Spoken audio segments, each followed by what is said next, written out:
Here's the question.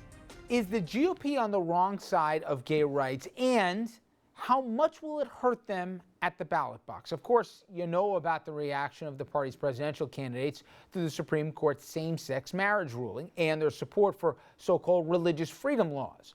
But the issue goes deeper, and it shows up, in fact, right here in our region. Meet New Jersey Congressman Scott Garrett. Again, this is from New Jersey, not Mississippi. Garrett, a Republican whose district covers the state's entire northern border, which means his district is literally right across the Hudson from New York City. Garrett is as anti-gay rights as any congressman anywhere, so much so that Garrett will not pay dues to the National Republican Committee here, Congressional Committee, whose sole job it is to elect more Republicans to Congress. Why, you ask? Well, according to Garrett, the NRCC actively recruited gay candidates and supported homosexuals in primaries. Now, that position prompting this reaction from Senator Cory Booker at the event that Andrew attended this morning in Newark. This is bigotry, plain and simple, and there's no place for that, especially amongst leaders that we elevate to represent us in Congress. And I'm not going to be one that's going to equivocate, hesitate. It is bigotry, it is hatred, and it's unacceptable to me. This to me is anguishing, and it just demonstrates what a reality is in our country, that there is still hate.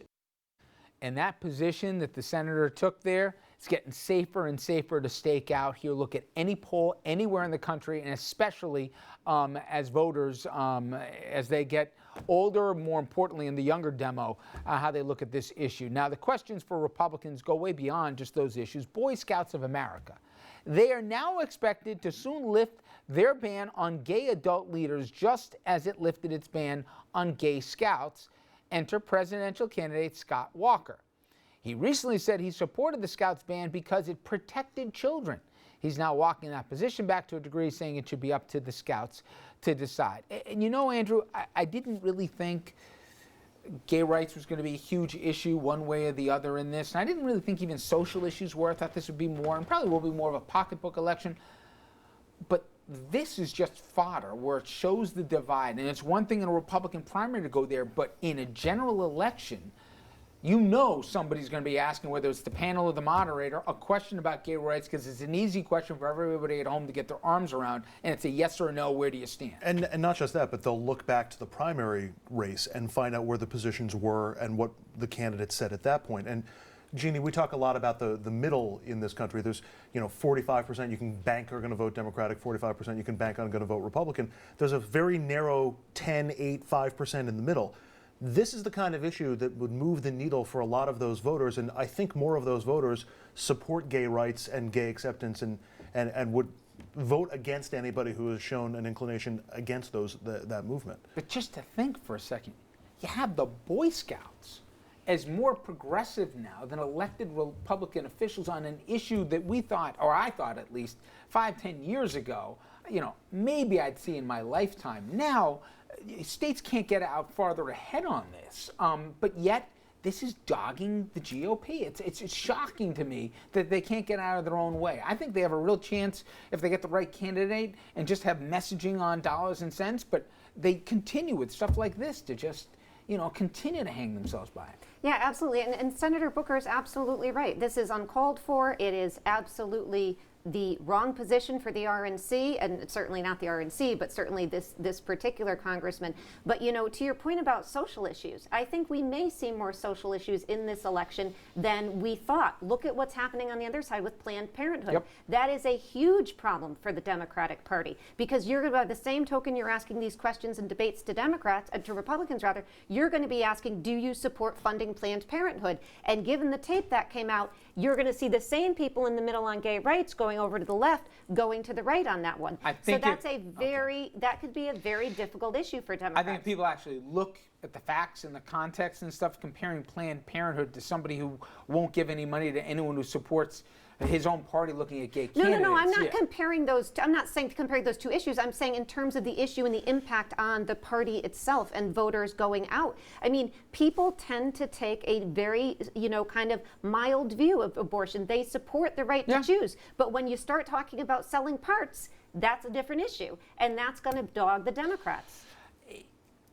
Are you surprised how fast this thing's moved on gay marriage, where you got the Boy Scouts trying to get out ahead of this too after everything they went through with scout leaders and everything? It doesn't surprise me at all, Richard, and the Supreme Court coming on board here. But I really think as far as the primary, I know I might have a different opinion at this table, but this is not going to hurt Republicans. What they're going to say... It'll hurt them in a general. Yeah, it'll hurt them possibly in a general. But in the primary, we define marriage as a traditional relationship between a man and a woman. That's going to rally the base. We may not like it, we may not agree with it, but it's not going to hurt them. I'm curious, in even local elections, would the public be surprised where the electorate, how much something like gay marriage means to them? Yeah, this is my view. I think the number of people who vote on gay marriage or on other forms of civil liberties directly is fairly small. But I think for a lot of voters, it's an indicator issue.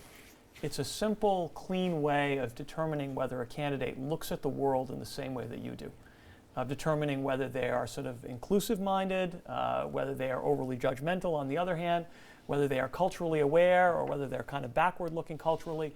So it's sort of wrapped up in an overall impression that people may have of a candidate, and even at a subconscious level, I think it can have a big impact on how people move. And I happen to be very surprised by how quickly this issue has shifted. Delighted, but very surprised. It's really unprecedented for social attitudes on any high-profile issue to shift to the degree and speed that they have. And if you look at the generational data, it's going to continue accelerating because folks who are under the age of 30 basically cannot understand why this is an issue in the first place. They just can't grasp the controversy, and that's where we're headed. I hear people in their 60s and 70s who, even if they were more open-minded and tolerant but never could go all the way to gay marriage, now they talk about transgender like it's no big deal, you know? And it's just, I'm not overstating America's all like this, but the population, the size of it that has gotten on board with this, surprised me how fast it's moved. But anyway, when we come back, closer to home, remember when